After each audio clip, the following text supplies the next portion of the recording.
pemerintah atau maupun produk dari parlemen yang menghasilkan undang-undang bersama-sama mempunyai dan mempunyai konten yang sangat liberalistik, itu sudah memang kita akui hari ini.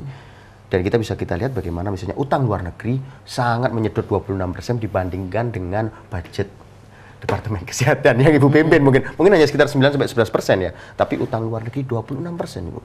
Saya kurang dari 3%, Pak. Oh iya? Ya. Oh, berarti jauh sekali dari bagaimana untuk cita-cita tadi mewujudkan kesejahteraan dan mencerdaskan kehidupan bangsa dong, dalam konteks kekinian. Kalau Ibu melihatnya bagaimana lebih jauh dari itu dalam konteks itu? Ya, pada waktu saya menjadi Menteri Kesehatan saya sudah mencermati itu. Dan saya tidak ingin liberalisasi di bidang kesehatan. Saya tidak ingin. Maka yang saya lakukan sebetulnya bukan hanya Jamkesmas. Orang hanya melihat Jamkesmas itu adalah memang saya melawan arus liberalisasi. Tapi sebetulnya yang saya lakukan adalah lebih jauh lagi.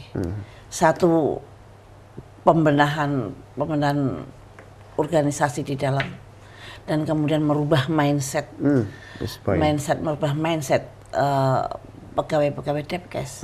Kalau saya mereformnya bukan mereform apa-apa, tapi yang saya reform adalah mindset dari birokrasi kita. Yang saya reform adalah cara berpikir mereka supaya tidak liberal. Sehingga kita mempunyai value yang pertama adalah pro rakyat. Semua kebijakan harus menguntungkan rakyat.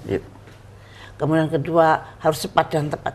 Artinya di dalam melayani harus cepat dan tepat. Ketiga, harus dengan teamwork yang kuat. Dan keempat, harus dengan integritas yang tinggi. Dan yang kelima, dengan akuntabilitas dan transparansi. Menarik sekali. Tapi sebelum saya lanjutkan lagi dalam sesi berikutnya, ada pertanyaan.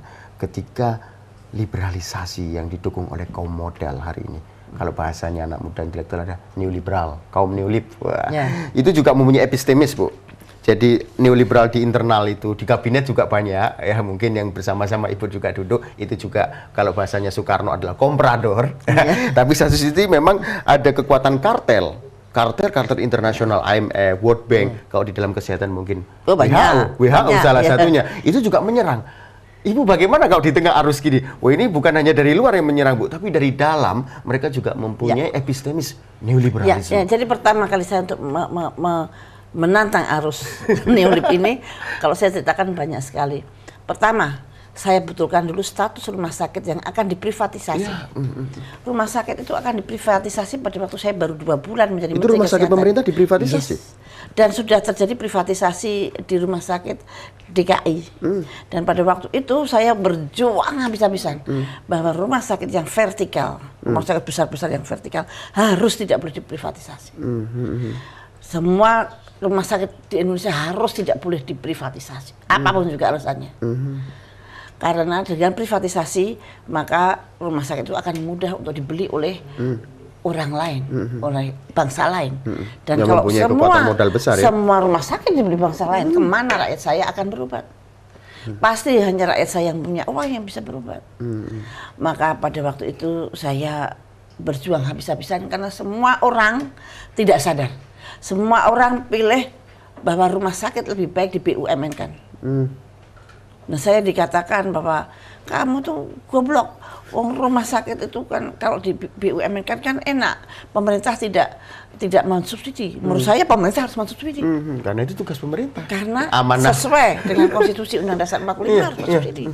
Nah, pada waktu itu akhirnya saya berjuang habis-habisan dengan dibantu oleh Pak SBY loh. Pak SBY satu-satunya teman saya di dalam berjuang untuk membuat suatu rumah sakit menjadi BLU, Badan Layanan Umum. Badan Layanan Umum yang sampai sekarang kita pakai. Maka batallah PT rumah sakit, semua rumah sakit pemerintah tidak boleh PT, harus BLU. Dan ini saya menentang arus liberalisasi. Seperti saya katakan tadi, liberalisasi itu adalah meritokrasi. Pasti. Korporatokrasi. Nah, pemerintah disetir oleh pemegang modal. Kemudian yang ketiga, meminimalisasi peran pemerintah di dalam melayani rakyatnya. Yang terjadi adalah daulat pasar dibandingkan daulat pemerintah. Ibu, kita akan lanjutkan dalam sesi berikutnya. Sangat menarik. Pemirsa, kita akan lanjutkan sesi berikutnya bersama Dr. Fadila Supari, Menteri Kesehatan kita yang sangat populis ternyata di pandangan kami. Pemirsa, tetap bersama kami setelah pariwara berikut ini.